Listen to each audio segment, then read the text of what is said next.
يقول لك انا مقلقين، عندي الوسواس، مانيش مليح، او طايح لي المورال، حاجه ما تعجب.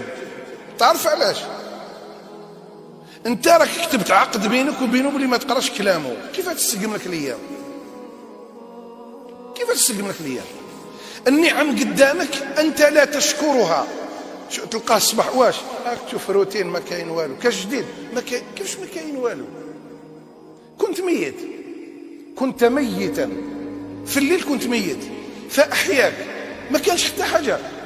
ماشي قلنا في الدعاء الحمد لله الذي احيانا من بعد ما اماتنا واليه النشور. البارح كي رقدت ما شربتش الدواء باش ترقد، نمت من غير شرب الدواء، وكي نضت من غير وجع، ما تتألمش، ومشيت وتكلمت وتنفست كجديد. قل له والو الله غير ميته، كاين والو. الروتين يخبط. كيفاش الروتين يخبط؟ نعم الله تتجدد فيك من كل يوم، تقول ما كاين والو. الانسان جاحد والعياذ بالله، سبحان الله العلي العظيم. فهذا الاضطراب النفسي، هذا القلق. شيخ رقية، وش من رقية؟ وش من رقية؟ تعش الرقية. الرقية الآن شاعت حتى خرجت على مجالها كاع.